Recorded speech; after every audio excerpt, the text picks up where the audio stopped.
অন্ধকার দেখিয়া রুহু আর এই আদমের দেহের মধ্যে ঢুকতে চায় না। প্রিয় বন্ধুরা, আল্লাহ তাবারাকা ওয়া তাআলা মুহাম্মাদি নূর ধারা এই রুহুকে একটু প্রজ্বলিত করে দিলেন, আগুন জ্বালায় দিলেন। এরপরে এই রুহুটা আদমের বডির মধ্যে ঢুকে গেছে। জোরে বলে সুবহানাল্লাহ। প্রিয় ভাইরা আমার, এই জন্য এই রুহুটা আজ আছে কালকে থাকবে না, এই চিন্তা নিয়ে আপনি এখানে অবস্থান করেন, এখানে বসেন। যার জন্য আজকে এই দোয়ার আয়োজন, বলে সেও একদিন এই স্টেজে ছিল, এখানে কথা বলতো। আপনার কি একটুকু মনে হয় না যে হতে পারে এটাই আমার জীবনের শেষ মাহফিল, আগামী মাহফিলে আমি আর আসতে পারবো না? প্রিয় বন্ধুরা, ভাইরা আমার, এই জন্য গুনাহ থেকে নিজেকে নিজে বাঁচা লাগবে, নিজেকে নিজে হেফাজত করা লাগবে। টুটাফাটা কয়েকটা কথা বলবো, বক্তা এসে যাবেন ভাইরা আমার। তবে এখন যে সবের নিয়তে সাবরে সানি করার জন্য সবাই এলাকার মানুষ একত্রিত হয়ে একটা দোয়া মাহফিলে হাজির হয়েছি। প্রিয় বন্ধুরা, হতে পারে এটাই আপনার আমার জীবনের শেষ মাহফিল হতে পারে কিনা। এই জন্য আল্লাহ তাআলা আমাদেরকে কিয়ামতের আগে কিছু আলামত দেখাবেন। মাহফিলে লোক হবে না, গান বাজনায় লোকের অভাব হবে না। কথা ঠিক কিনা? এখন সেই যুগ জমানা এসে গেছে কিনা? কিয়ামতের পূর্ব মুহূর্তে কিছু আলামত দেখা যাবে। বলে তার মধ্যে এক নম্বর আলামত হলো মানুষের হায়াত, মানুষের বয়স যা আছে এটা কমতে থাকবে, কমতে থাকবে।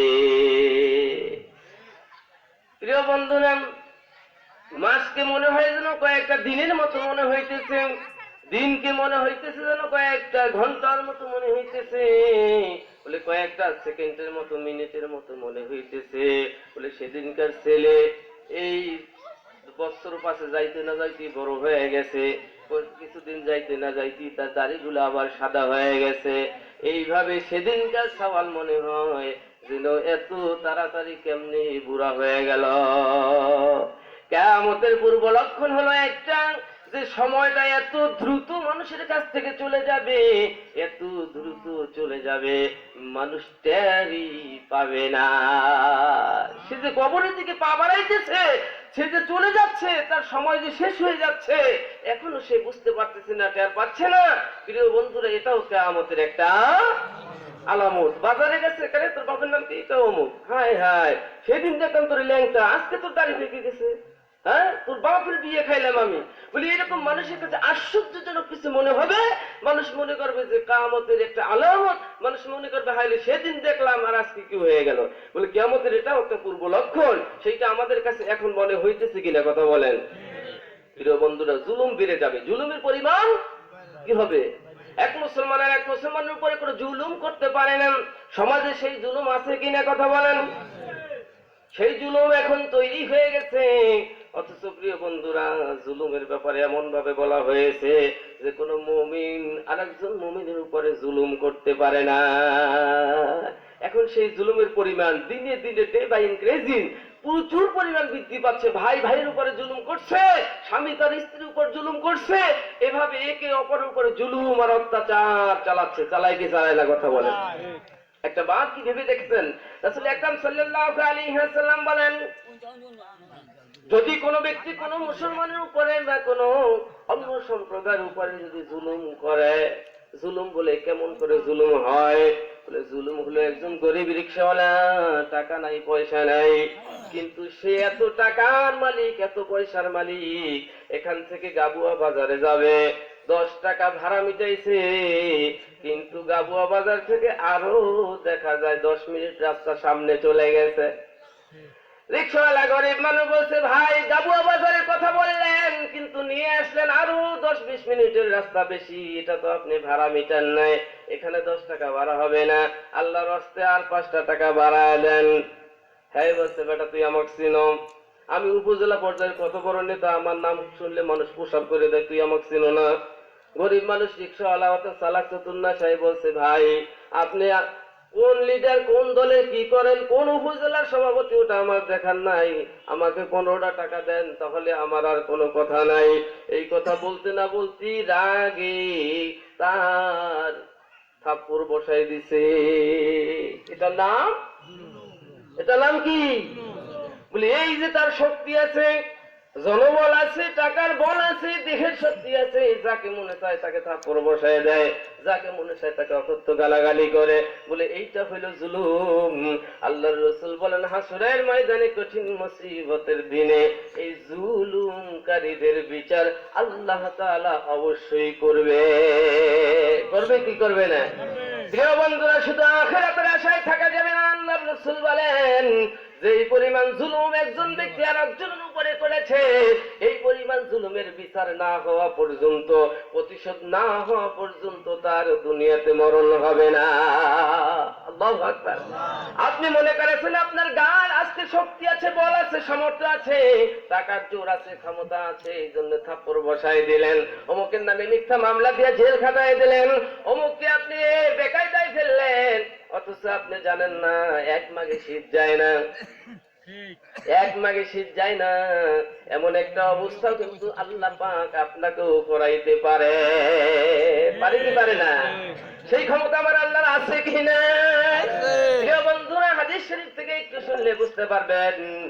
আল্লাহর রাসূল খানায় কাবা বসা আছেন, এই মুহূর্তে সূরা আর রহমান নাজিল হয়ে গেছে, জোরে বলি সুবহানাল্লাহ। আল্লাহর রাসূলের কাছে যখন কোন আয়াত নাজিল হতেন, আল্লাহর রাসূলের সামনে যেই সাহাবীরা বসে থাকতেন, সাহাবীদের মুখস্থ হয়ে যেত, বলি সুবহানাল্লাহ। প্রিয় বন্ধুরা, আল্লাহর রাসূল জিজ্ঞেস করলেন, কে আছো? আর রহমান সূরাটা একটু তেলাওয়াত করতে পারবা? খানায় কাবার চত্বরে আর রহমান সূরাটা একটু তেলাওয়াত করো। আব্দুল্লাহ ইবনে মাসউদ দাঁড়ায় গেলেন, কইলা ইয়া রাসূলুল্লাহ, ইয়া হাবিবাল্লাহ, আর রহমান সূরা আমার মুখস্থ হয়ে গেছে, খানায় কাবার চত্বরে আমি আর রহমান সূরাটা মুখস্থ তেলাওয়াত করতে পারবো। প্রিয় বন্ধুরা, আমার ভাইয়েরা, খানায় কাবার চত্বরে যখন আব্দুল্লাহ ইবনে মাসউদ সূরা আর রহমান তেলাওয়াত করা শুরু করলেন, এমনি সময় আবু জেহেল এসে হাজির হয়ে গেছে। আবু জেহেল হাজির, উতবা সাহেবা, ওরা সবাই হাজির হয়ে গেছে। বলে এমন একটা মুহূর্ত, বলে ক্ষমতার জোর আছে, শক্তি আছে, সামর্থ্য আছে, বিদায় বলে এই লোকটা বলে সাহাবীর গালের মধ্যে আঘাত লাগাই দিছে। নাউজুবিল্লাহ। বলে আর রহমান সূরা কেন তেলাওয়াত করলি? এই সূরা কোথায় পেয়েছো, কোথা থেকে এসেছে? এটা আমাদের জানা না, এটা মুহাম্মাদের বানোয়াট কোনো কথাবার্তা। অতএব খানায় কাবার চত্বর এখনো পর্যন্ত আমাদের দখলে আছে। এখানে কোনোদিন কোরআন নামে যেই জিনিস নিয়ে আসছো, এই জাদুর বাণী এখানে পড়া যাবে না, জোরে বলি নাউজুবিল্লাহ। প্রিয় বন্ধুরা, আমার ভাইরা, এখনো বাংলার জমিনে এমন নাস্তিক আছে যেখানে কোরআনের কথা বলা যায় না। কোরআনের কথা বললে কোরআনের মাহফিল বন্ধ হয়ে যায়। বলে আবু জেহেল তো মারা গেছে, আবু জেহেলের কিছু নাতি পুতি এখনো তাদের রক্তের মধ্যে ভাইরাস আছে।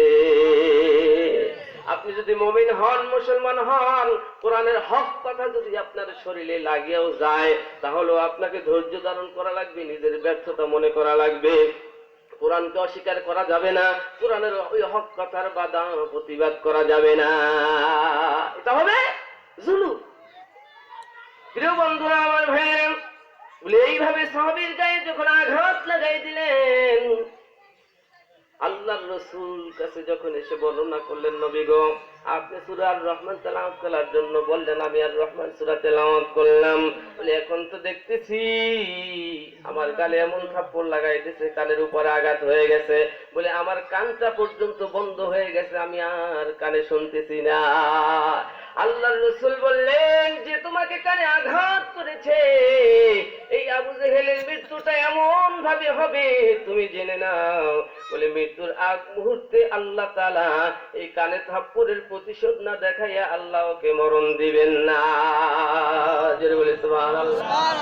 প্রিয় বন্ধু ভাইরা আমার, আবু জেহেল যখন হত্যা হয়ে যায়, মুআযের হাতে যখন একেবারে হত্যা হয়ে যায়, তখন তাকে জিজ্ঞেস করা হয়েছিল, তুমি যদি নবীজির কালেমা এখনো জবানে তেলাওয়াত করো, এখনো যদি মুখে উচ্চারণ করো, এই নবীজির কালেমা যদি এখনো উচ্চারণ করো, তাহলে নবীর কাছে আমরা যাই বলবো আবু জেহেল এখন মুসলমান হয়ে গেছে, কালেমা তেলাওয়াত করেছি। আবু জেহেল কিন্তু তা করে নাই। শেষ পর্যন্ত আবু জেহেলকে একেবারে হত্যা করা হয়েছে।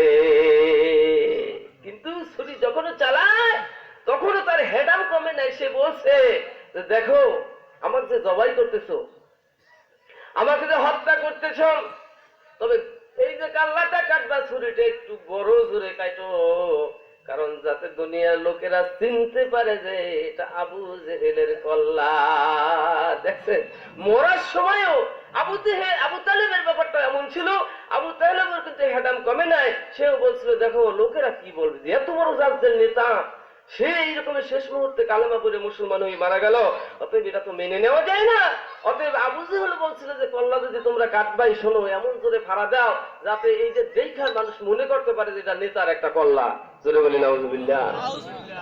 চিন্তা করছেন যে কিছু মানুষের ধর্মকর্ম নিয়েও এমন একটা অবস্থান হয়েছে যে ধর্মীয় একটা জিনিস বন্ধ করে দিলাম, ধর্মীয় একটা জিনিস হইতে দিলাম না, যা তা বড় নেতা নাকি? হ্যাঁ, এত বড় নেতা না হইলে একটা ধর্মীয় কাজ বন্ধ হয়ে গেছে, বেটা কি মনে করো? প্রিয় বন্ধুরা, এটা জুলুম, এটা কি কথা বলেন? আমরা আল্লাহর রাস্তে এখান থেকে শিক্ষণীয় বিষয় হলো যে কোনো কাজে আমরা জুলুম করা যাবে না। বলে জুলুমের প্রতিশোধ কি হয়? আবু জেহেল কল্লাটা ধইরা ধইরা নবীজির সামনে নিয়ে যাচ্ছিল, টাইনা দেখা গেল এক কানে কানে একটা সেন্দা কইরা তারপরে রশি লাগায় টানতেছিল কল্লাটারে। বলে এক টান ধরে টানতেছে, আবু জেহেলের লাশ সরে না, কল্লাও সরে না। তখন সিদ্ধান্ত হলো যে না, আর একটা কানে রশি লাগা লাগবে, দুই কানে সেন্দা কইরা এরপর টানতে টানতে তারপরে আল্লাহ রসুলের কাছে নিয়ে হাজির হয়ে গেছে। আল্লাহু আকবার। প্রিয় বন্ধু আমার ভাইয়েরা, ওই দিন আল্লাহ রসুলের সামনে দাঁড়ানো, যখন আব্দুল্লাহ ইবনে মাসউদ যখন ওই লাশটা নিয়ে সামনে আসছেন, হযরত জিবরাইল আলাইহিস সালাতু ওয়াস সালাম এসে মুস্কি মুস্কি হাসতেছেন, আল্লাহ রাসূল হাসতেছেন। সাহাবীরা জিজ্ঞেস করলেন, কিদা ইয়া রাসূলুল্লাহ, ইয়া হাবিবাল্লাহ, আবু জেহেলের লাশ আপনার সামনে আসছে, আপনি এজন্য হাসেন কেন? বলে শুধু আমি হাসি না, ওই যে দেখো জিবরাইল আলাইহিস সালাতু ওয়াস সালাম হাসতেছে। প্রিয় বন্ধু আমার ভাইরা, আল্লাহ রাসূল বললেন, এই যে কানে দুইটা রশি ধরে তাকে এখানে উপস্থিত করা হয়েছে, এক কানে লাগানো হয়েছে, তাতে কাজ হয় নাই, দুই কানে রশি লাগায় এখানে উপস্থিত করা হয়েছে। বলে আব্দুল্লাহ ইবনে মাসউদের কানে থাপ্পড় মেরে কানটা নষ্ট হয়ে গেছে, কানে শুনে নাই। বলে আল্লাহ তাআলা তাকে হত্যা করার পরে তার লাশের উপরে প্রতিশোধ দেখায়া কানের মধ্যে সেন্দা কইরা তারপরে দুই কান রশি লাগায় আমার সামনে হাজির করাইছে। প্রিয় বন্ধুরা, এই জন্য যে জুলুম করতেছি, সমাজে অত্যাচার করতেছি, আপনার জনবল আছে, আপনারা 11 ভাই, আপনারা টাকার মালিক, আপনারা পয়সার মালিক, আপনি ওসি সাহেব, আপনি ডিসি সাহেব, এই জন্য আপনি এই জন্য যে মানুষের উপরে জুলুম করবেন, এই জুলুম আল্লাহ সহ্য করবে। কিয়ামতের আলামত এটাও একটা হবে যে শেষ সময়ে জুলুমের পরিমাণ বেড়ে যাবে। কি বাড়বে? জুলুমের পরিমাণটা শেষ সময় বেড়ে যাবে।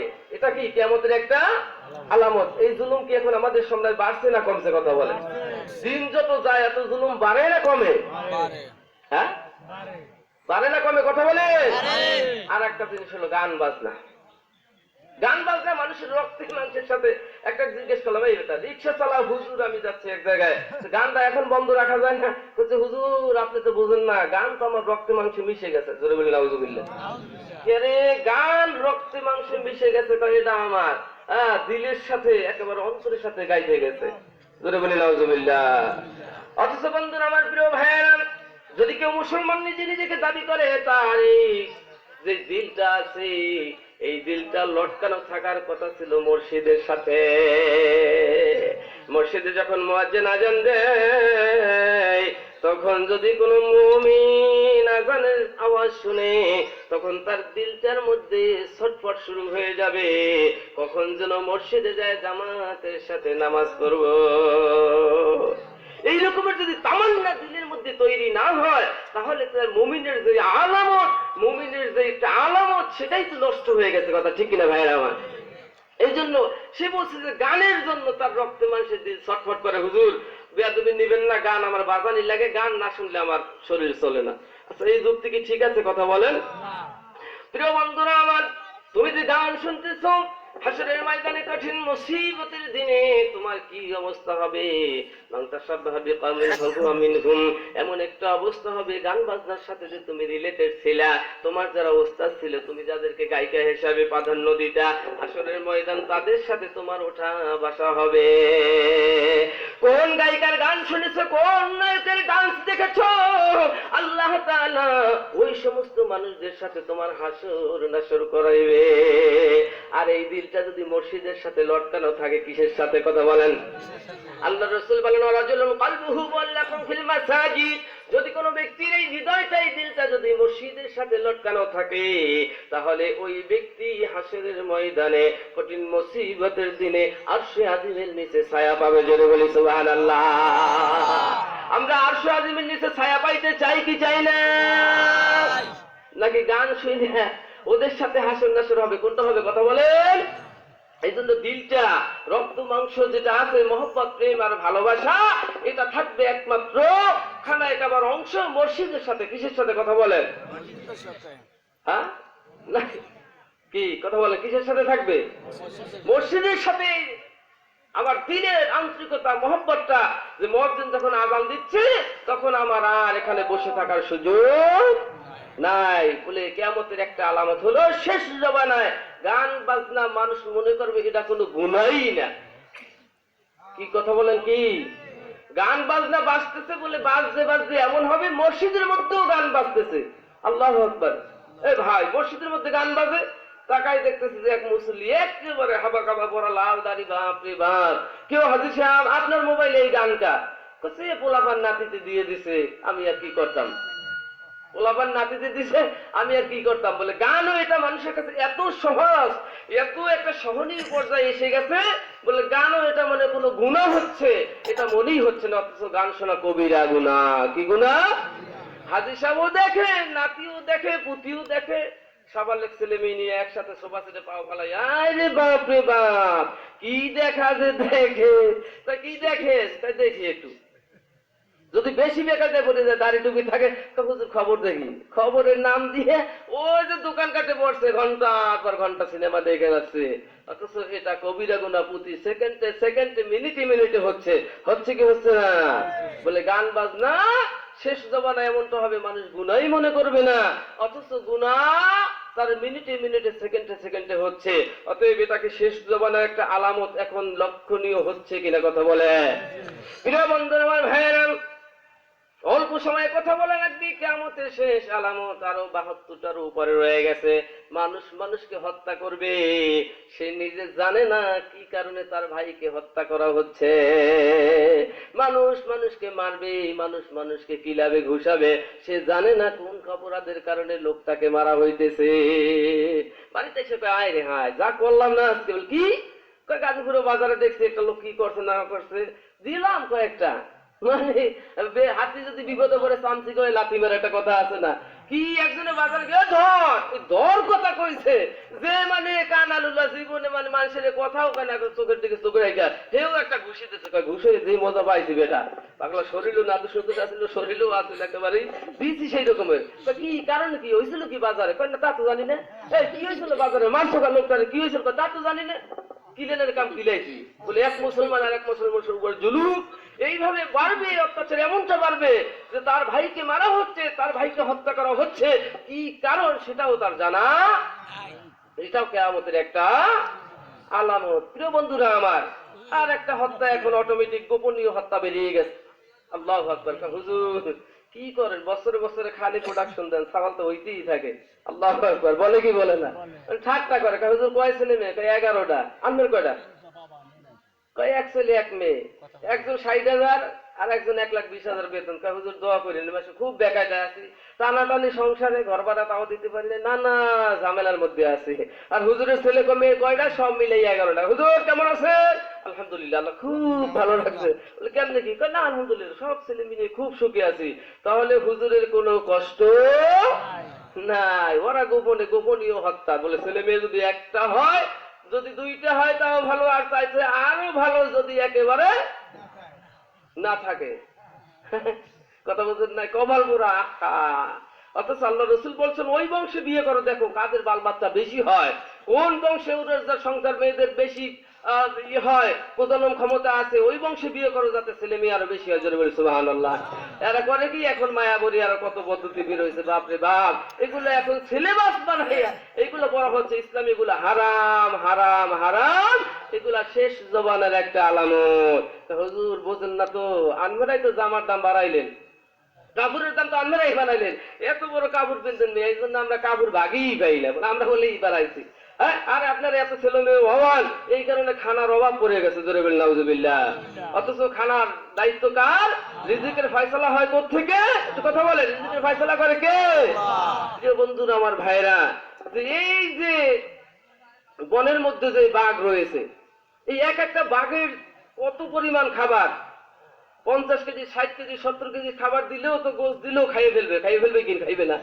কথা বলেন, তার জন্য খাবারের ব্যবস্থা কে করে? কথা বলেন, ও আল্লাহ তাআলা অন্য একটা পশুর মাধ্যমে জীবজন্তুর মাধ্যমে একটা বাঘের খাবারের ব্যবস্থা আল্লাহ তাআলা করে। কথা বলেন, করে কি করে না?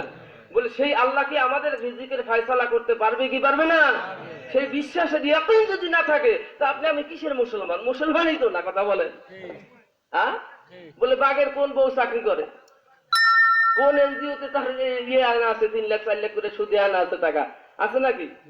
হ্যাঁ, বলে কিচ্ছু নাই। আল্লাহ তাআলা তারপরও তার রিজিকের ফয়সালা আসমান থেকে করে দেয়।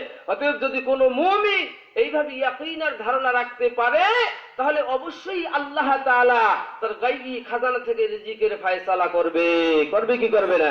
কিন্তু এইভাবে গোপনীয় হত্যা যদি কোনো মুমিন মুসলমান করে, তাহলে আল্লাহ তাআলা তাকে হাসরের ময়দানে কবিরা গুনাহকারী হিসেবে তাকে দাঁড় করাবেন। কথা ঠিক কিনা প্রিয় বন্ধুরা? এটা এখন আমাদের সমাজে আছে কি নাই? এটা তো সরকার কর্তৃক নিবন্ধিত, সরকারের বিরুদ্ধে তো কথাও বলা যাবে না। প্রিয় বন্ধুরা, যে একটা হইলেই ভালো, আর যদি না হয় তাইলে আরো ভালো।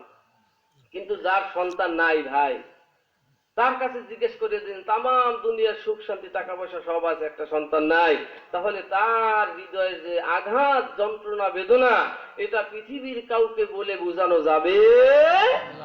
একটা সন্তানের যে কি দাম, এই জন্য প্রিয় বন্ধুরা আমার ভাইরা, যে আল্লাহ তাবারাকা ওয়া তাআলা যে আমাদেরকে রিজিকের ফয়সালা করছে, এই রকমের ঔরসদার সন্তান যদি আনমের 200 হয়, এটা খাওয়ারের মালিক আমার আল্লাহ রাখে কি রাখে না? প্রিয় বন্ধুরা আমার ভাইরা, এই জন্য রাসূলের প্রতি মহব্বত আর প্রেম ভালোবাসা আমাদের রাখা দরকার আছে। আমাদের এই রাসূলের মহব্বত আর প্রেম ভালোবাসা তার হাদিস অনুযায়ী আমাদের জীবন যাপন করে আমরা অবশ্যই আমাদের জীবন যাপন করতে পারলে আল্লাহ তাআলা আমাদের রিজিকের মধ্যে তারাক্কি দান করবে, বরকত দান করবে। বলে খানার অভাব হবে না, পয়সার অভাব হবে না, বলে শরিয়া মোতাবেক আপনার আমার জীবনকে পরিচালিত করা লাগবে। কিছুদিন আগে সংসদে একজন মন্ত্রী বলছে এখন নাকি কচুরি বানা খাওয়া লাগবে, একসময় নাকি ছোটবেলা উনি কচুরি বানাও খাইতেন। এগুলা কি আউলফল কথাবার্তা বলে বুঝি না, সংসদে এমন লোকদেরকে পাঠানো হয়েছে প্রিয় বন্ধুরা। অথচ এত মহামারী অবস্থা, এত খানার এত মহামারী অবস্থা আমাদের দেশে এখনো তৈরি হয় নাই। অতএব আমরা এই কথাগুলো কেন বলি? এই জন্য রিজিকের ফয়সালা আল্লাহ তাআলা আমাদেরকে করবে। বলে একটা মাছের জন্য আল্লাহ তাআলা কত খাবারের ব্যবস্থা করছে, একটা বড় মাছের জন্য ছোট মাছের খাবারের ব্যবস্থা করছে। একটা বড় মাছ কত ছোট মাছকে খাইয়ে ফেলে, বলে সেই জন্য মাছ কি কমে গেছে ভাই? নদীতে মাছ কি কমে গেছে? বলে এটা ওই বড় মাছের জন্য রিজিক হিসাবে আল্লাহ ওই ছোট মাছটাকে বানাইছে। এই জন্য তো রিজিক হয় নাই, বন্ধ হয় নাই। কিন্তু তাই জন্য আল্লাহ যদি এই রকমের বেকায়দায় পড়তো, তো আল্লাহ তো কইতো মাছেরা এতদিন পর্যন্ত তোমাকে মাছ টাছ খাওয়াইছিলাম, এখন আর পারবো না, এখন থেকে শ্যাওলা খাইয়া বাঁচো, খালি একটা চিংড়ি মাছ একটা পুঁটি মাছ বড় মাছের আর খাবা না, তোমরা এখন থেকে শ্যাওলা খাও। আল্লাহ এই ঘোষণা দিতেন না? আল্লাহকে সেটা দিতে কথা বলেন।